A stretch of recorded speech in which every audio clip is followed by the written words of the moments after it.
Okay, here we are down at the Gaiety Theatre for the latest in our series for the Greenroom podcast. Come down in the midst, halfway point for the Mad for Easter Festival of Plays 2025.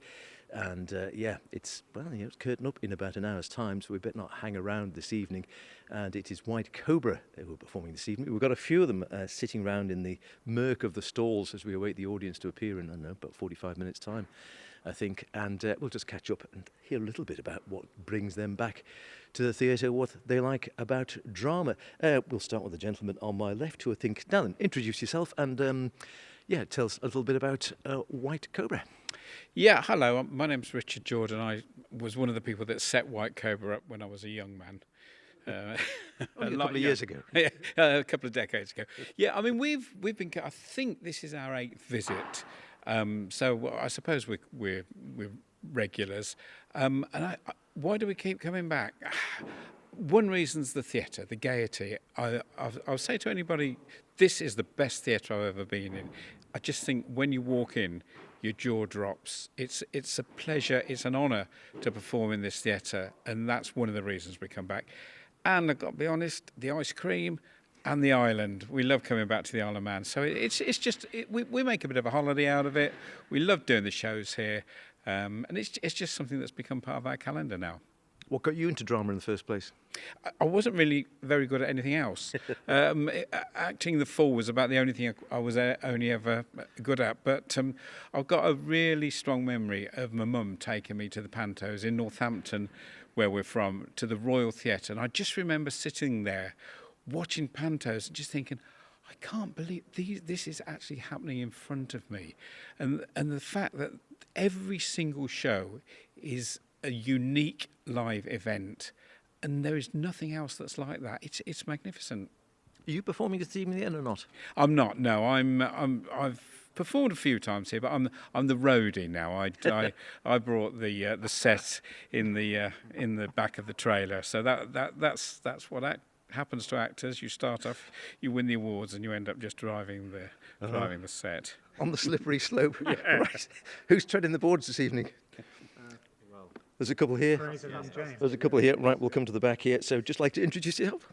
I'm James Burgess. This is my first proper White Cobra play experience. Like the rest of them, I'm from Northampton and originally from Dustin Players. But this has been a really new kind of experience for me. I've not been to the Isle of Man before, let alone the Gaiety Theatre, and this is something else. So what is your experience when you say something new for you? Well, for one thing, it's about 3 times bigger than any theatre I've ever performed at. For another thing, I'm acting with some wonderful, talented, crazy people who have been an awful lot of fun to spend the last 6 or 7 months rehearsing alongside. It's a brilliant ensemble piece, isn't it, Fraser? It most certainly is, yeah. My name's Fraser Haynes. I'm one of the other. I'm the elderly one of the ensemble by a number of years. Yeah, but I mean, I can only echo what James said. I mean, we've been doing this since September, and it's the great fun of the whole thing has been the cast and Matt, the director. But coming here is, I can only echo what Richard says. This is the most fabulous theatre. It's my favourite theatre to play in. The people are always so lovely, but it's a wonderful space to be in. And, you know, we love coming to the festival because what it does for us is that it allows us to have a great week here, to see other stuff, admire the other stuff that goes on and just be part of a really good festival. We've been touring it since January. We started at Royal Theatre and then we took it to places like Oxfordshire, Cheshire and so on. So it's been around the country, but yeah, this is the very last performance. So hopefully we'll get it right tonight. Yeah. Yes. And we have a third cast member as well? No, I'm the director. Matthew. Director, right. Yeah. Just introduce yourself. Matthew Fell. Okie dokie, and tell us about the play tonight. It's based on the book by Graham Greene and the film Our Man in Havana that starred Alec Guinness. It's set immediately before the Cuban Revolution, so pre-Castro days, just about. It is 4 actors playing about 40 different parts. It's very fast-paced. It's comedy, very frenetic. If anyone has seen the 39 Steps, it's very much of that kind of ilk. Lots of fast scene changes, character changes. And I think that's just a fantastic thing and an opportunity for the actors to be able to experience, to do all those different things in one performance, one show, and to take it around and let people share in that. It's a great piece of theatre for an actor to be involved in, I think.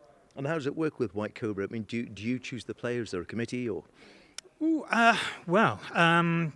Richard and Kate, who is also one of the White Cobra founders, approached me about a couple of years ago to see if I'd be interested in directing it. I don't know whether Richard had seen it before or read it, but thought that it would be something they'd like to do. I read it and thought, yes, this is a fantastic piece of theatre. It would be good fun, a good challenge for everyone involved to be able to do, especially the technical side as well as, goodness knows, 100 sound and lighting changes all the way through. So it's a very full-on and immersive kind of experience. So, yeah, a bit of both, really. Directors are able to bring potential projects to White Cobra, and White Cobra also approach directors. It's a nice balance. And how's the Gaiety for you? Are you used to working in theatres this size? No, not at all. I mean, like these guys, I'm also from Northampton, done a few things at the Royal and Derngate there.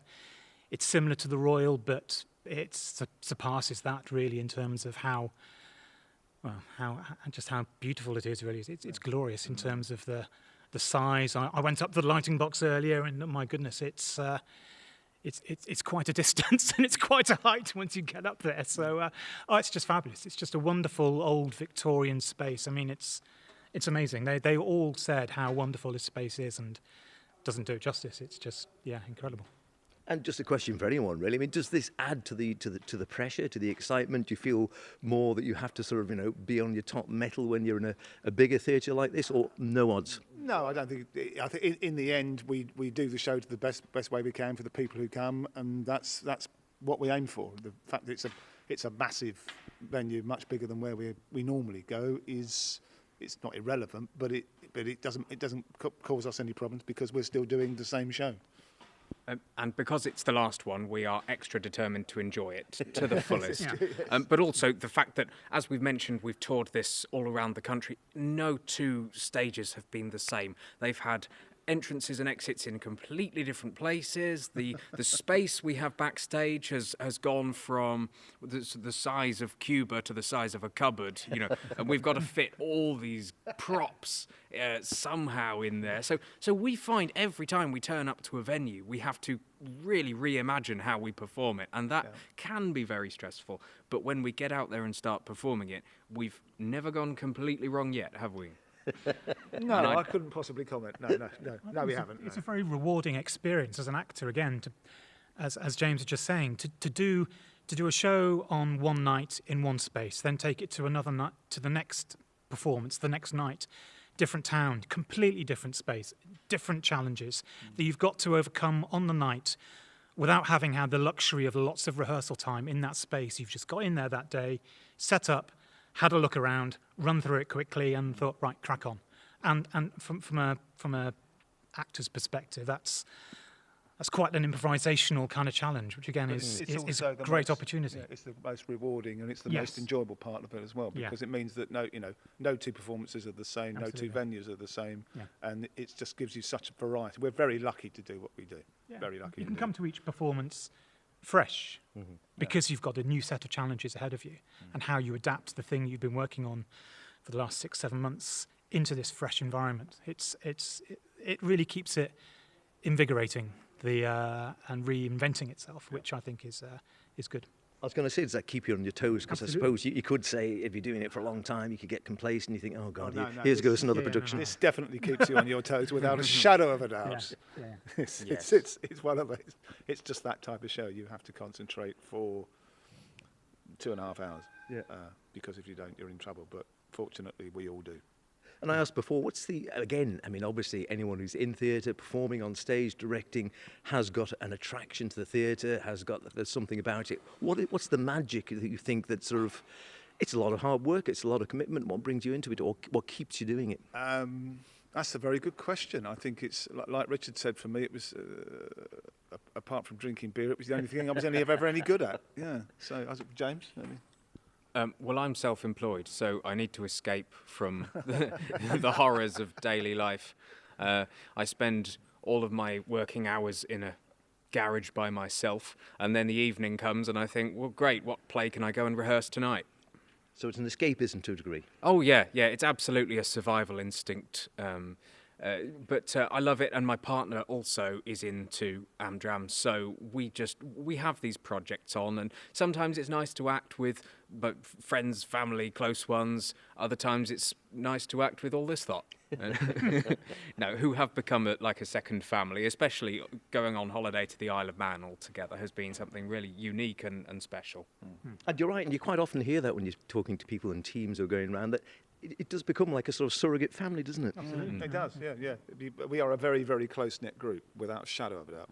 We're all good friends, and we make each other laugh a lot. Yeah. Not on stage, obviously, but off stage a great deal.